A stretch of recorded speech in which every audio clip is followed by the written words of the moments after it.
자, 여러분 안녕하세요. 소방학개론 김병기입니다. 오늘 이 시간은 여러분들 이제 지난주 토요일 날 시험 봤던 우리 공채 시험 풀이를 이제 들어가려고 하는데요. 여러분들 이제 지금 촬영하는 날짜를 기준으로 이제 시험 본 지 한 6일째쯤 됐어요. 그래서 이쯤 되면 이제 온통 우리 수험생 카페에서 많은 얘기들이 오가고 있어서 여러분들도 이제 그런 거 보고 지금 이 영상을 볼 것 같은데요. 아마 시험 봤을 때부터 큰일 났다 이런 느낌이 들었던 분들이 좀 많았을 것 같긴 해요. 그래서 이제 온통 소방학개론 얘기만 다 이제 막 카페 글에 많이 올라와 있더라고요. 그래서 이제 시험이 끝나고 나서 이제 오프라인에서 수업 들었던 학생들한테 연락을 받았었는데 이제 잘 본 학생들이 이제 기분이 좋으니까 연락이 바로바로 오더라고요.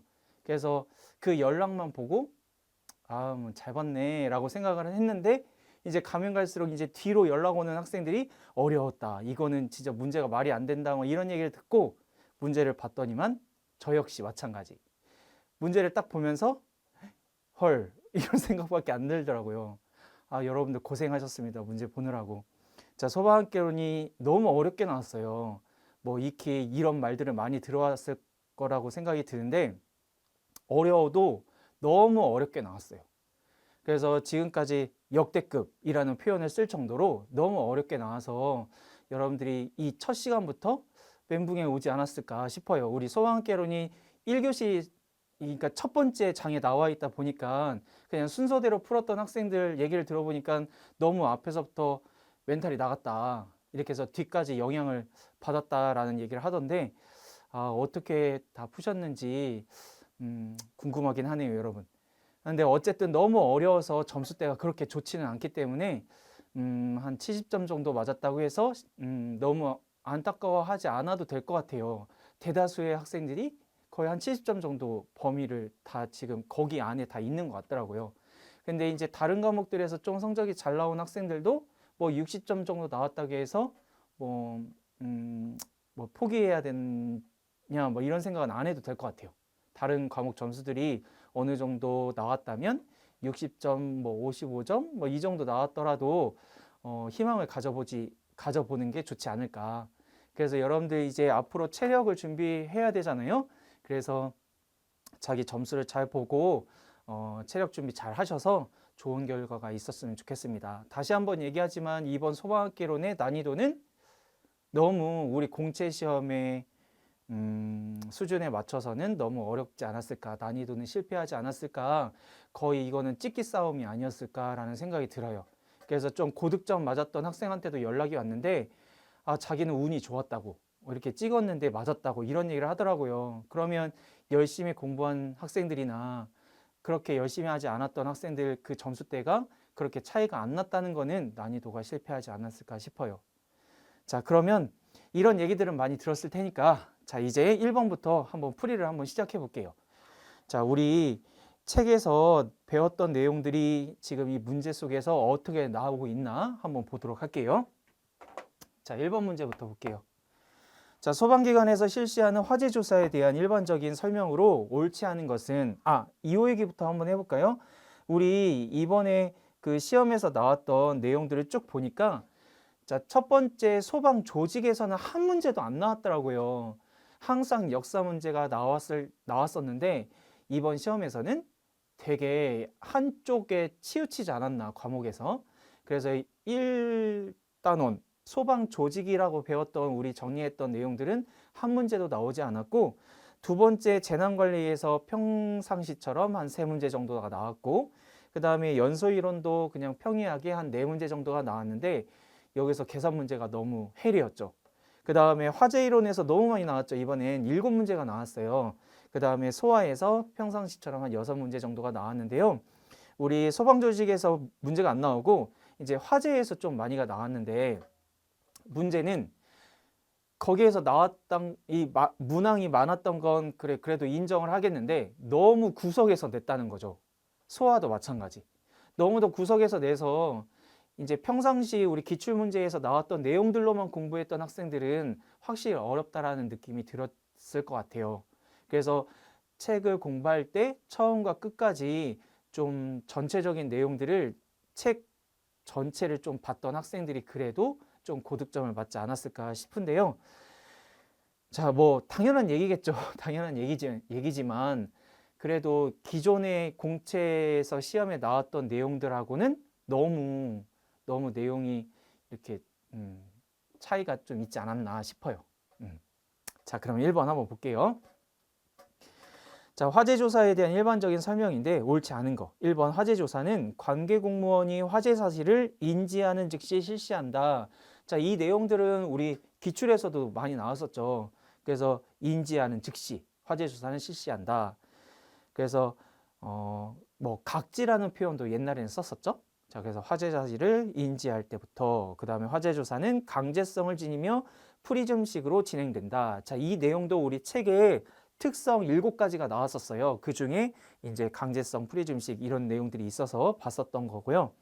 화재조사 시 건축 구조물 화재의 소실 정도는 입체 면적에 대한 비율을 적용해서 구분한다. 그쵸, 맞죠? 그다음에 4번 화재 원인 조사에는 소방 방화 시설의 조사는 포함되지 않는다? 포함되죠. 그래서 이 1번 문제는 그렇게 많이 어렵지는 않았을 것 같아요. 우리 화재 원인 조사 5가지 중에 우리 소방 방화 시설의 조사도 포함이 되니까 쉽게 4번이라는 거 정답 찾을 수 있었고요. 자, 그 다음에 2번도 우리 재난관리 파트에서 나온 문제인데 다행히 문제에서 답을 많이 알려주고 있는 힌트가 많이 나왔던 그런 문제였어요. 그래서 2번에 보시면 재난 현장에서 임무를 직접 수행하는 기관의 행동조치 절차를 구체적으로 수록한 문서는 해서 이미 문제에서 많은 단어들이 나왔죠. 답에 해당하는. 그래서 행동조치 절차를 구체적으로 수록했다. 그러니까 현장조치 행동 매뉴얼 이렇게 되겠죠. 자, 그래서 2번이라는 거 이것도 쉽게 풀지 않았을까 싶어요. 자, 그러면 이제 3번 문제가 나왔는데 여러분 3번 문제에서는 그래프가 나왔죠.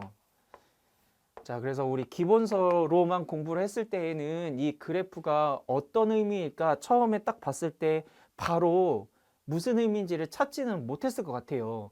그래서 좀 부족한 부분이 있었는데 어찌됐건 그래프를 잘 해석만 할 수 있었다면 답을 고르는 건 어렵지는 않았을 것 같은데 이제 그 A라는 그 지점이 무슨 의미일까 이게 한눈에 딱 들어오지 않았다면 좀 고민을 했을 거고 그 다음에 이제 그 보기 중에서 화학양론비라는 이 문구가 하나 나오는데 이게 정확히 무슨 의미인지를 잘 몰랐던 학생들은 아마 당황하지 않았을까 싶기는 해요.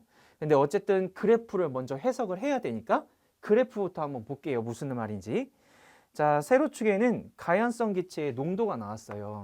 그럼 이건 가연물이지? 기체의 농도가 나왔고 X축은 온도 이렇게 나왔어요. 그 다음에 그래프가 여기 하나 이렇게 길다랗게 해서 포화증기압이라고 나와 있고 여기에 이렇게 2개의 선이 이렇게 보이죠? 근데 거기에 이제 여기 상한계, 여기 하한계라고 써 있어요. 자, 여러분들 그러면 먼저 이 포화증기압, 여기 증기압이라는 걸 보고 어떤 의미인지를 먼저 생각해 볼 수가 있냐면 증기라는 거는 액체가 기체로 변했을 때 그 기체가 갖고 있는 압력을 증기압이라고 하는 거잖아요. 그러면 이 포화증기압을 기준으로 우리 액체에서 기체로 변했다 이렇게 보면 되는 거예요. 그래서 기체의 농도 여기 Y축에 기체의 농도라는 값이 나와 있고 그 다음에 우리가 기체의 농도 범위를 가지고 이 상한계, 하한계를 결정을 했었잖아요. 그때 우리가 이 온도가 상승하면 연소 범위가 어떻다고 배웠어요, 우리?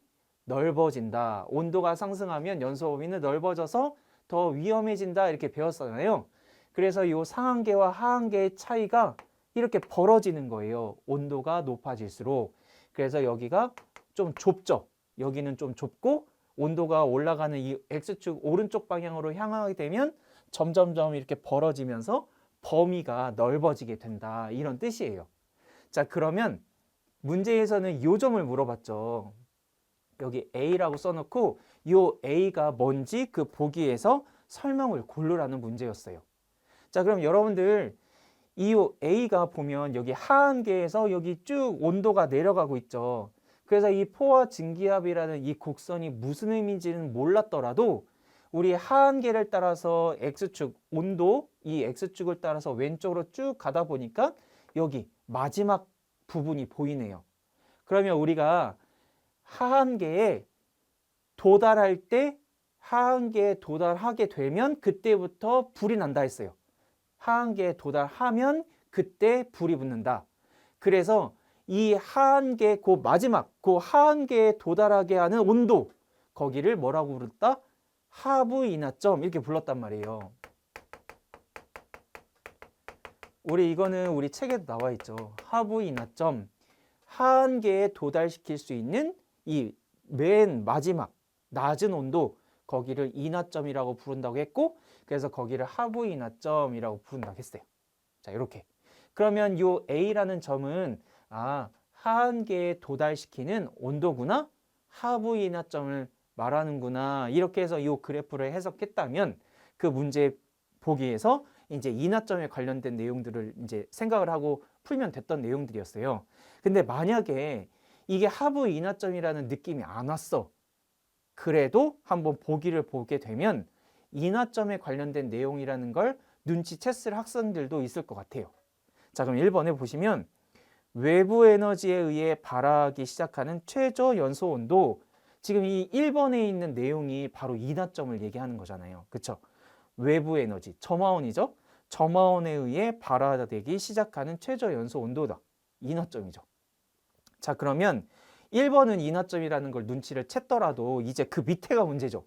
이 밑에 거를 읽고 지금 인하점에 관련되지 않은 걸 한번 찾아봐야 되는데 2번부터 조금 헷갈렸을 수도 있을 것 같아요.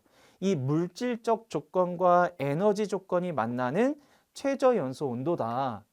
여러분들 물질적 조건 하면 우리가 연소가 일어나려면 연소에 3요소, 4요소가 있었어요. 그러면 그 중에서 물질적 조건이라는 건 뭘까요? 그치? 가연물을 의미하겠죠? 그 다음에 에너지 조건은 무슨 의미일까요? 우리가 에너지는 우리 활성화 에너지라고 해서 우리 연소의 4요소, 3요소 배울 때 활성화 에너지에 대한 얘기를 했어요. 그죠? 우리 활성화 에너지는 누가 제공해 준다? 우리 연소의 요소 중에 활성화 에너지는 그저 점화원이 제공하는 거죠. 그러면 이렇게 물질적 조건 가연물과 에너지 조건 점화원이 만났을 때 최저 연소 온도, 불이 붙는 최저 온도를 그죠? 인하점이라고 하죠. 자, 이렇게 해서 해결하시면 되는 거예요. 자, 그 다음에 4번 먼저 볼게요. 가연성 혼합기를 형성하는 최저 연소 온도이다.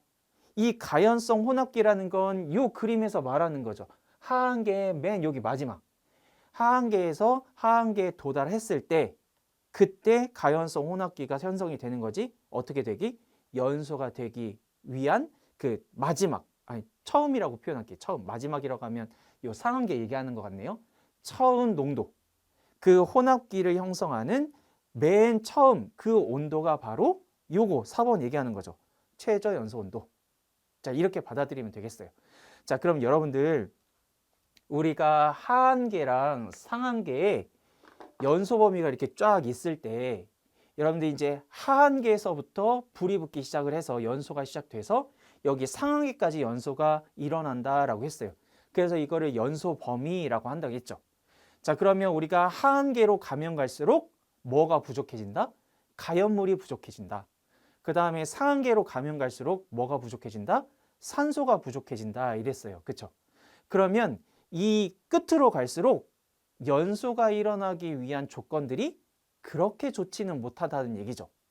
하한계 쪽은 가연물이 이제 적어진다는 얘기고 상한계 쪽으로는 산소가 부족해진다 이런 뜻이니까 여기 중심 부분에서부터 양쪽 끝으로 가면 갈수록 그렇게 연소가 잘 일어날 조건은 아니다 이거예요.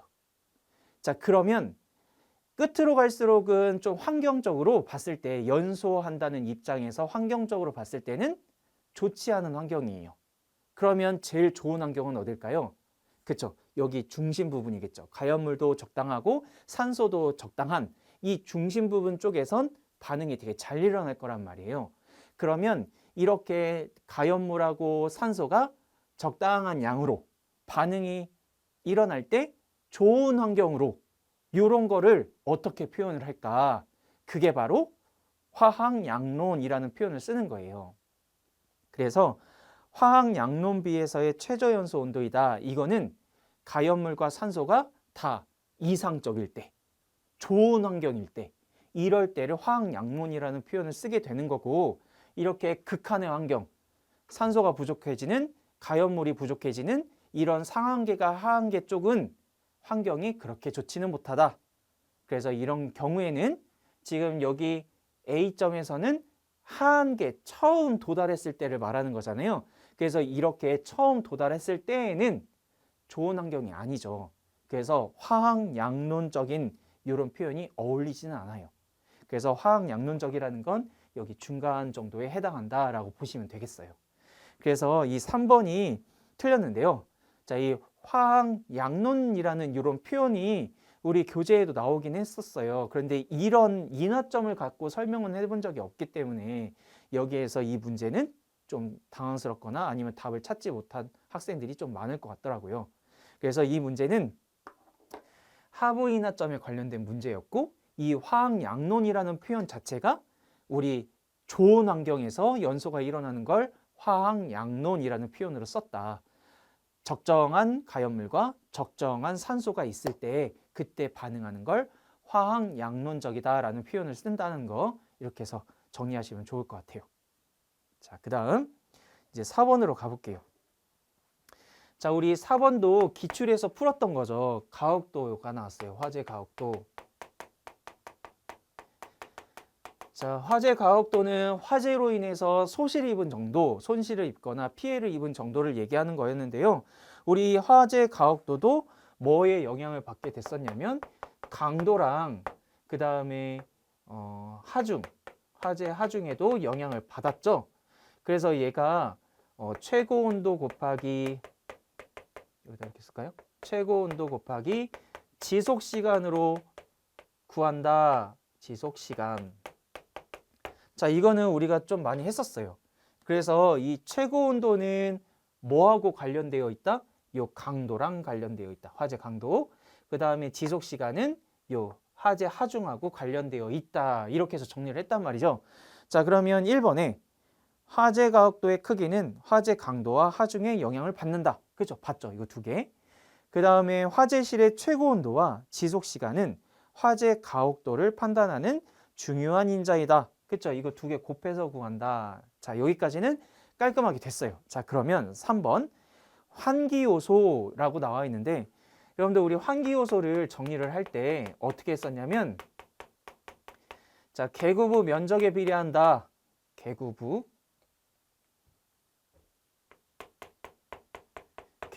면적에 비례하고 계구부 높이의 제곱근에 비례한다. 이렇게 해서 정리했단 말이에요.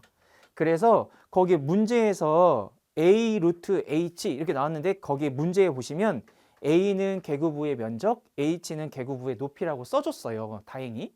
그래서 이런 기호로 나타낸 게 무슨 말인지 몰랐다면 조금 어렵지 않았을까 싶은데, 이미 거기서 문제에서 다 알려주고 있어서 면적에 비례한다, 높이 제곱근에 비례한다라는 거 그렇게 표현을 하게 된다. 그러면 이게 화재 가혹도에 영향을 준다 이거죠. 자, 근데 4번에서 뭐라고 했냐면, 자, 화재실이나 화재구역의 단열성에 영향을 받지 않는다 이랬어요. 여러분들 단열성이 뭐예요? 열을 차단한다 이런 뜻이잖아요. 그럼 열을 차단했다는 얘기는 열을 꽁꽁 감싸고 있다라는 뜻인 거잖아. 그러면 열이 발생했을 때 그 열을 바깥으로 배출을 안 하고 꽁꽁 감싸고 있으니까 여기 이 최고 온도에 영향을 받겠죠. 그죠? 그래서 4번이 틀린 거가 되는 거예요. 최고 온도에 영향 준다. 이래야 되죠. 그래서 여러분들 이런 것도 우리 책에는 안 나와 있지만 항상 생각을 하면서 이해를 하면서 공부를 해야 되는 이유가 있다고 했었어요. 그래서 그냥 책에 있는 거 무작정 그냥 외우기만 하면 이렇게 이런 문제들이 나왔을 때 당황스럽겠죠. 무슨 말인지 의미를 잘 모른다면. 그러니까 항상 공부를 하실 때에는 왜 그랬지? 왜 그럴까? 이런 생각을 하면서 공부를 하셔야 된다 이 말이에요. 그래서 항상 이해를 하시면서, 그래서 거기 책을 읽을 때에도 항상 왜 그럴까를 생각하시면서 정리를 해야 이런 문제의 적응성이 높아지지 않을까 싶어요. 그래서 여기 4번에 단열성에 영향을 받는다. 단열성. 자, 그 다음에 이제 5번 메틸알코올의 MOC를 계산하는 문제가 나왔어요. 여러분들 그러면 MOC부터 한번 볼게요. 이 MOC는 우리 기출에도 이미 나왔던 내용이었어요. MOC 구하는 방법. 자, 하한계에다가 여기다 산소 몰수를 곱한다고 했었어요. 자, 요거 MOC 구하는 식은 꼭 알았어야 되는 거예요. 했으니까. 그죠? 기출에도 나왔으니까. 자, 그러면 이걸 기초로 해서 거기 보면 이제 메틸알코올, 메탄올에 대한 연소가 나왔는데요. 여러분들 우리 이렇게 메탄올의 연소라는 거를 연습을 안 해봤어요. 그죠? 우리가 완전 연소 반응식을 써봤던 건 메탄, 에탄, 프로판, 부탄이랑 그 다음에 이제까지 나왔던 기출문제에서 다루었던 내용들. 그래서 뭐 마그네슘의 연소도 옛날에 한번 나왔을 때 학생들이 되게 당황했단 말이에요. 이 마그네슘을 연소를 어떻게 써야 될까? 그래서 그 금속에 대한 연소도 연습은 해봤는데 이번에는 요 메탄올이 나왔네요. 메탄올. 그렇더라도 여러분은 연소의 반응식을 쓰는 건 그 전에 우리가 연습했던 방법 그대로 사용하면 됐었어요. 그래서 빨리 막 멘탈을 잡고 연소 반응식 우리가 O2라고 썼지. 그러면 탄소를 갖고 있는 애는 CO2가 나올 거고 수소를 갖고 있는 애는 H2가 나왔지라는 생각을 했다면 여기까지는 썼을 거예요. 자, 그 다음에 우리가 해야 할 일이 뭐였냐면 화살표를 기준으로 양쪽에 원자의 개수가 같아야 된다 해서 우리가 요 앞에다가 숫자를 썼었어요. 그렇죠? 그러면 그거를 기억해서 여기에 탄소가 하나, 여기 하나. 맞네? 자, 여기 수소가 4개 있는데 여러분들 이거 뒤에 있는 요 수소가 요 앞에 3개랑 합쳐진다는 걸 이해를 못한 학생들이 있는 것 같더라고요. 제가 그래서 오프라인에서도 수업을 하고 있는 그 학원에서 여기 H가 4개죠? 이렇게 했더니 왜 4개니? 3개 아니에요? 이렇게 물어보더라고요. 근데 여러분들 여기 끝에 있는 수소도 요 앞에 있는 수소랑 같은 거잖아요. 그죠? 그럼 얘는 뭐니? 이 끝에 있는 H는. 그죠? 이 수소잖아, 수소. 4개죠, 4개. 그래서 여기 수소가 4개 되기 위해서 여기다 2를 붙여야 되겠죠? 그러면 수소가 4개 됐어요. 자, 그럼 이쪽에 산소가 2개, 여기에 산소가 2개, 총 4개죠, 4개. 그러면 여기에 산소만 있는 거 아니죠. 여기 앞에도 산소가 하나 더 있어요. 그러면 4개 중에 하나가 여기 있으니까 요 뒤에 거 산소로는 3개만 나와야 돼요, 3개. 그러면 3개가 나오는 방법은 이거 2로 한번 나눴다가 위에다 3 하면 되죠. 2분의 3. 요게 어렵지 않았을까 싶어요. 요거. 이 반응식을 완성할 때 여기다 2분의 3 쓰는 거 요게 좀 힘들지 않았을까 싶은데 그 완전 연소 반응식을 그냥 암기가 아닌 자기 스스로 이렇게 써봤던 학생이라면 여기도 쓸 수 있지 않았을까 싶어요. 자, 그러면 이제 거의 다 왔어요. 자, 그러면 이렇게 반응식 썼고 자, 그러면 우리 알아야 될 게 요 하한계랑 산소 몰수인데 산소 몰수는 여기 앞에 있는 개수랑 같은 거죠. 그죠? 우리가 개수비는 몰비랑 똑같다고 했고 분자수비랑 똑같다고 했고 그죠? 우리 이렇게 정리했었죠. 개수비는 몰비와 분자수비 다 똑같다. 자, 이렇게 해서 여기 산소 몰수도 이 개수를 이용하면 바로 구할 수가 있어요. 자, 그러면 필요한 건 이 하한계인데 이 하한계도 그냥 바로 시원하게 안 알려주죠. 문제에서 뭐라고 했냐면요. 상한계가 37%고 상한계와 하한계의 폭이 30%다. 이렇게 알려줬어요. 그냥 하한계 알려주시지. 자, 꼭 이렇게 말을 한번 이렇게 굴려야 됐을까. 자, 그래서 37%가 상한계인데 거기에서 이 폭이 30%라고 했으니까 어디서부터 어디까지? 그지? 7%에서 37%가 연소 범위가 되겠네요. 자, 그래서 하한계가 7%라는 거 알게 됐고 자, 그럼 이건 이제 계산만 하면 되겠죠? 자, 그러면 하한계가 7% 곱하기 산소의 몰수는 여기 2분의 3 이거죠. 2분의 3. 그래서 10.5가 나오게 됐던 거예요. 그래서 여기서 최소 산소 농도 MOC는 10.5, 3번이 정답이 되겠습니다. 자, 됐죠? 자, 이 과정이 이제 시험장에서 됐을까 안 됐을까인데요. 이 메탄올을 보자마자 멘붕에 빠졌거나, 자, 여기에 처음에 아까 썼죠. 이 연소 반응식은 쓰긴 썼는데 이 앞에 개수가 뭐가 붙는지를 모르겠다. 여기까지만 됐더라도 정말 준비 잘한 학생이에요. 자, 그래서 이렇게 하한계에다가 산소의 앞에 있는 개수를 곱해서 이렇게 MOC를 구했다. 이렇게 하면 되겠어요. 자, 계산 문제가 2개가 나왔는데 그래도 이 계산 문제는 반응식만 완성했다면, 그리고 MOC라는 거 계산하는 것만 알았다면 풀 수 있었지 않았을까. 근데 또 다른 계산 문제, 그게 문제였죠. 근홍. 어떻게 근홍을 냈을까? 자, 그거는 이제 좀 이따가 얘기해 보고요. 자, 6번 이제 넘어갈게요. 자, 폭발에 대한 일반적인 설명으로 옳은 것은, 여러분들 우리 이거 6번은 그냥 보자마자 답이 나오지 않았을까 싶어요. 이거는 우리 많이 했잖아요. 그죠?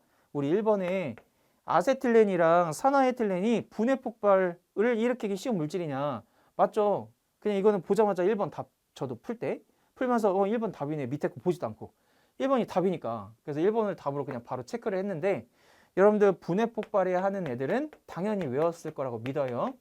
그래서 이런 건 틀리면 안 되죠. 그지? 우리 분해 폭발하는 거 아세틸렌, 산화에틸렌이었어요. 그래서 답 고르는 건 쉬웠을 텐데, 그 이제 밑에를 읽으면서 이것도 맞나? 이것도 맞나? 이런 자기만의 의심이 들었던 학생들도 있지 않았을까. 자, 그러면 2번부터 한번 볼게요. 뭐가 틀렸나? 자, 상온에서 탱크에 저장된 중유가 유출됐대요. 유출됐어? 그럼 이제 공부를 열심히 했던 학생들은 또 이런 생각을 했을 거야. 중유가 유출됐으면 기체로 바뀌겠네? 그러면 기체로 바뀌었는데 중유가 무겁다고 했으니까 공기보다 무겁겠다. 그러면 거기에 이제 기체들이 모여 있겠네? 그러면 그 상태에서 증기윤 폭발이 일어나겠다. 2번도 맞는 것 같아. 이렇게 하면 안 돼요, 여러분들. 아주 이건 너무 생각이 많이 갔어.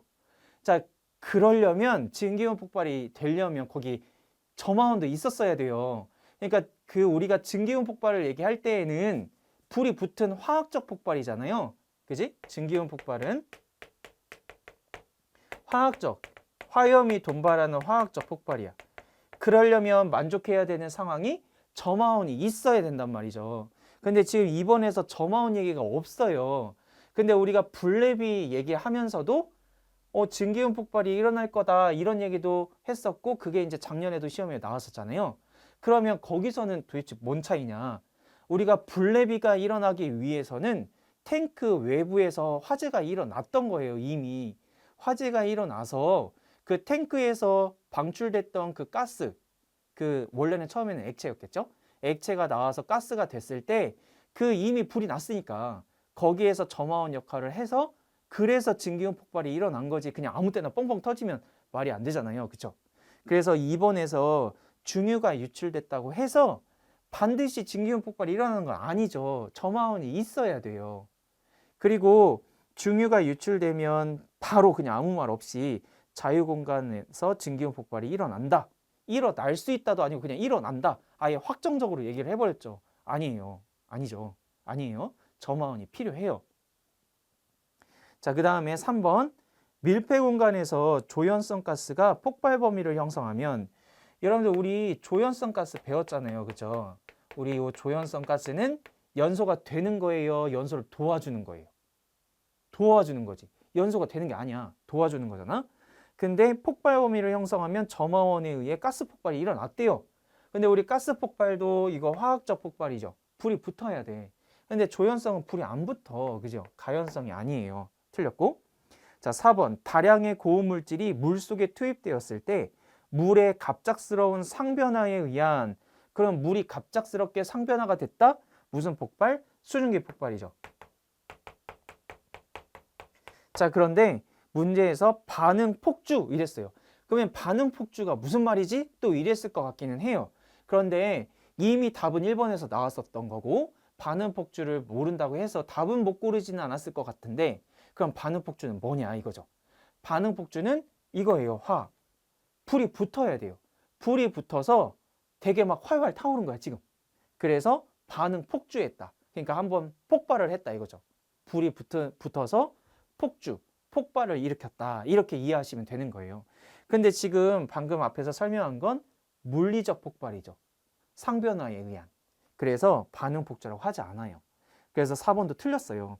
자, 그래서 이렇게 우리한테 익숙하지 않은 단어들이 지금 계속 시험 문제에서 나오고는 있지만, 그렇다고 해서 막 그쵸, 이게 시간이 막 촉박하고 이런 단어들이 눈에 안 들어오고 이미 앞에서 막 그래프 나오는 바람에 멘붕에 쏟아졌고 막 이러면 그쵸, 이게 답이 보이지도 않고 막 이럴 수도 있을 텐데, 그래도 좀 차분하게 마음 가라앉히고 다시 한번 보게 되면 이제 보이죠? 1번이 정답이고 4번의 그 반응 폭주라는 건 반응이 너무 잘 일어나서 폭주했구나.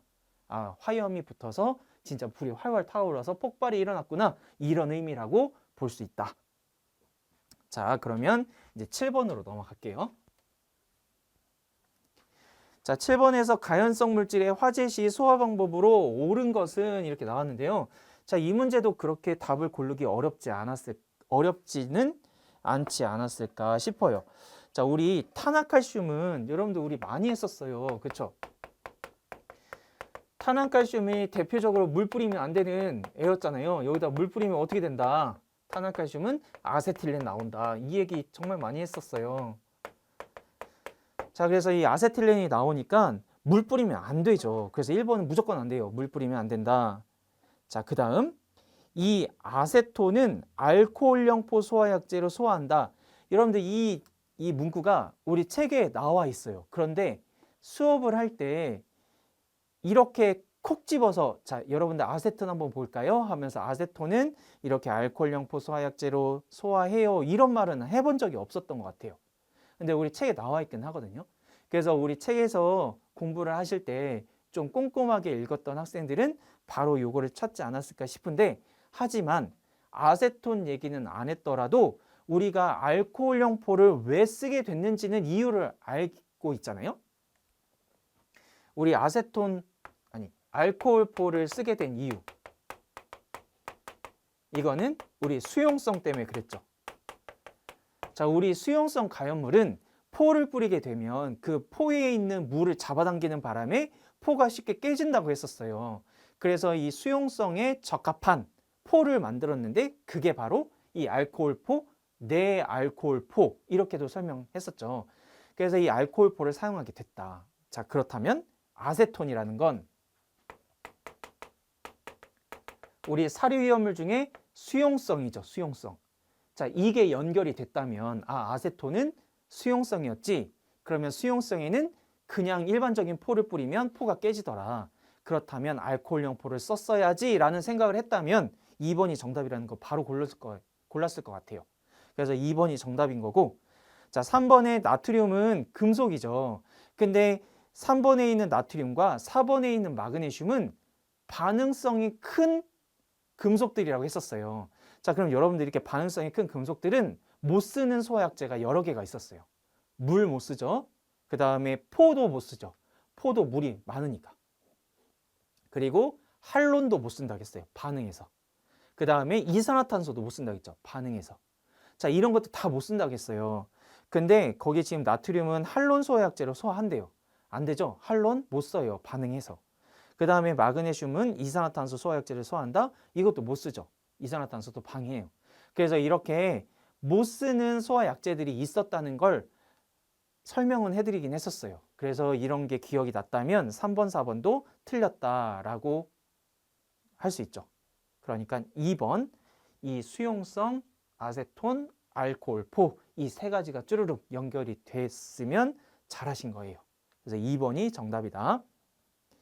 자, 그 다음에 이제 8번. 자, 위험물의 전반적인 특성들을 얘기를 했어요. 그래서 위험물의 전체적인 특성들을 얘기한 거라 이것도 어렵지는 않지 않았을까. 자, 1번. 인류 위험물 중 질산염류는 자, 여기까지는 괜찮죠? 근데 연소 속도가 빨라 폭발적으로 연소한다. 여러분들 우리 인류 위험물 특징이 불연성이었어요. 그렇죠? 않다. 그지? 인류 위험물은 불연성이었다. 그러니까 연소 자체가 안 되는 거죠. 말이 안 된다. 틀렸어요. 1번. 그 다음에 2번. 삼류 위험물 중 황리는 가열 충격 마찰에 의해 분해되어 산소가 발생하므로 이게 무슨 말이야? 그렇죠? 산소가 나온대. 아니지. 가연물과의 접촉을 피한다. 여러분들 산소를 낼 수 있는 애는 산화성 갖고 있는 애들이잖아요. 그지? 그러면 1류, 6류 아니면 5류란 말이야. 그러면 지금 여기에서 가연물과의 접촉을 피한대. 그러면 자기는 안 탄다는 얘기겠네? 그러면 1류이죠, 1류. 자, 1류. 1류나 6류겠다. 여기 고체라는 말이 없으니까요. 그래서 3류는 아니죠, 확실히. 자, 그 다음 3번.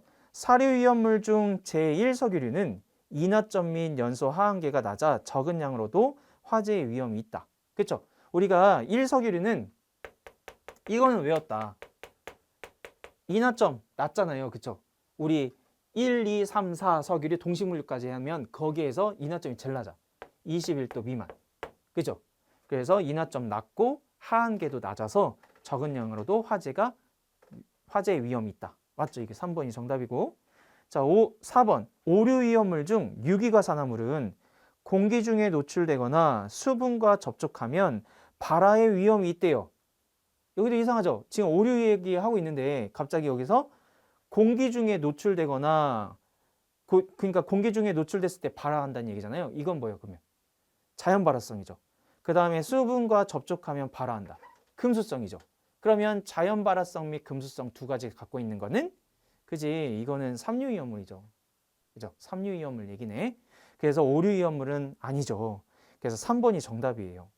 그래서 이것도 위험물 전체적인 내용이라 위험물이 어떤 특성을 갖고 있는지 그 일반적인 성질을 알고 있었다면 이것도 그냥 어렵지는 않았을 것 같아요. 자, 3번.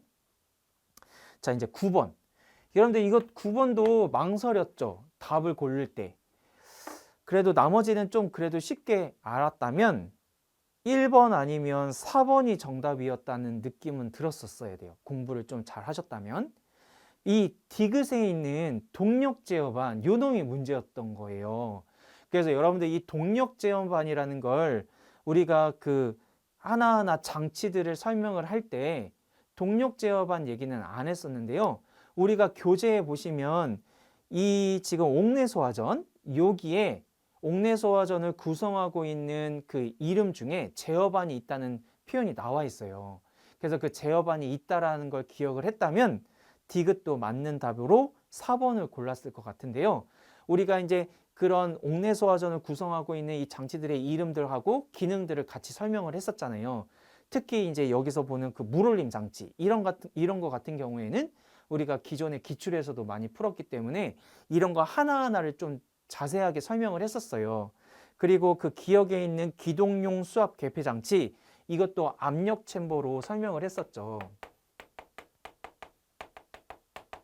그래서 압력 챔버에 물이 빠져나가게 되면서 그 압력 챔버에 물이 빠져나가는 걸 인지를 해서 그 신호를 보내준다. 그래서 펌프가 작동을 한다 이랬는데요. 그 신호를 펌프에다 전달을 해서 펌프가 작동하게 한 게 바로 그 제어반인 거예요. 오케이? 자, 그래서 우리 수온보다 펌프가 위에 있대. 그러면 물을 끌어올려야 돼. 그러면 펌프가 위에 있으면 물을 쓰기 전까지는 펌프에 물이 차 있어야 된다고 했었어요. 그래서 물이 차 있어야 아래쪽에 있는 물을 끌어올릴 수가 있다. 그래서 여기에 펌프에 물을 채우는 역할로 우리 물올림 장치가 있다고 했었고요. 그 다음에 수온이 높아지는 걸 방지하기 위해서 순환배관이 있었는데 그 순환배관에 릴리프 밸브 이런 얘기를 했었어요. 그래서 릴리프 밸브도 있었고요. 그 다음에 압력 챔버 얘기는 뭐 진작에 했어서 그래서 기역, 니은, 미음은 금방 찾았을 것 같아요. 기역, 니은, 미음은. 근데 이제 디귿하고 리을이 문제였죠. 근데 여러분들 리을도 솔레노이드 밸브 이거 그래도 익숙하지 않나요? 솔레노이드 밸브가 어디서 나왔었냐면 이게 준비작동식 스프링클러에서 이 얘기를 했었어요. 전자밸브. 그래서 스프링클러, 준비작동식. 준비작동식 스프링클러. 그래서 자동으로 클래퍼를 열어서 그 클래퍼를 통해서 물이 2차측까지 들어갈 수 있게끔 이 자동으로 감지기에서 신호를 보냈을 때 그 감지기 신호를 인지를 해서 클래퍼를 개방한다. 그래서 클래퍼를 개방해서 물이 2차측으로 먼저 들어가서 준비한다. 이렇게 하면서 솔레노이드 밸브 얘기를 했었거든요. 그래서 솔레노이드 밸브는 여기 지금 옥내 소화전 설비에는 없었던 거였어요. 구성 요소로. 그래서 이거 리을은 확실히 아니어서 2번하고 3번은 확실히 제하고 없애버리고, 그러면 1번하고 4번 중에 그 동력 제어반이 문제였는데, 아까도 얘기했듯이 우리 교재에 보시면 옥내 소화전의 구성 요소 중에 제어반이 있었어요. 그게 만약에 기억이 났다거나 아니면 지금 기동용 수압 개폐 장치에서 물이 빠져나감으로 해서 펌프를 작동시키기 위해 그 신호를 보냈던 그게 바로 이 제어반이었다. 그래서 동력 제어반이라고 이름이 붙어 있는 거예요. 그래서 이 디귿이 좀 선택하기가 어렵지 않았을까 싶어요. 자, 그래서 정답은 4번이 되는 거예요. 자, 그 다음에 10번을 볼게요. 자, 10번은 함정이 하나 있었어요. 뭐였냐면 그 구축, 이 단어 때문에 실수했을 것 같더라고요. 자, 여러분들 우리가 구축하면 대응 뭐 이렇게 생각을, 아니다, 대응이 아니죠. 구축하면 대비 이렇게 생각하는 학생들이 많았을 것 같아요. 옛날 문제는 그렇게 나왔어서. 근데 여러분들 이게 한번 반전이 있었죠.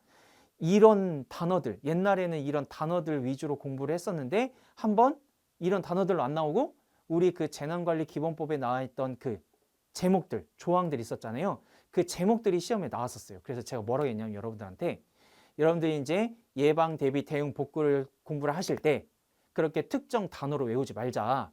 그래서 그 각각의 그 우리 책에 나와 있던, 교재에 나와 있던 그 제목들을 꼭 한번 정리를 해서 누가 예방이고 대비고 대응이고 복구인지를 꼭 정리하셔라. 이런 말을 했단 말이죠. 그랬다면, 그거를 제대로 하셨다면 이 구축이라는 단어가 나왔을 때 실수하면 안 됐죠. 실수하면 안 됐어요. 자, 그래서 거기에 지금 보시면 구축 운영이 니은하고 리을에 같이 나와 버렸는데 이게 단계가 다르죠. 자, 우선 기억부터 볼게요. 자, 국가 재난 관리 기준의 재정 운용. 자, 대비 단계죠. 자, 리을에 있는 재난안전통신망의 구축 운영. 자, 이것도 대비 단계죠. 자, 이건 확실해. 그럼 이제 이 니은이 문제였어요. 이 니은.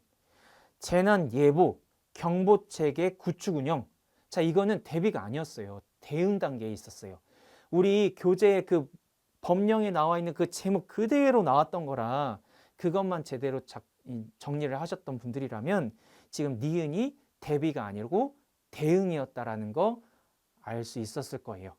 그래서 니은은 아니에요.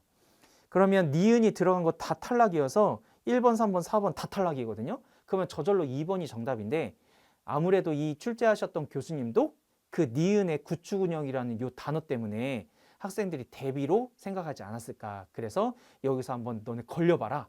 막 이런 의미로 내지 않았을까 싶어요. 그래서 그렇게 니은을 다 집어넣은 것 같아. 거기다, 보기에다가. 근데 우리 확실하게 준비했던 학생들이라면 이 함정에 걸리지 않았다. 2번이 정답이다. 자, 디귿에 있는 재난안전 분야 종사자 교육은 예방이죠. 예방. 자, 그래서 2번이 정답이에요.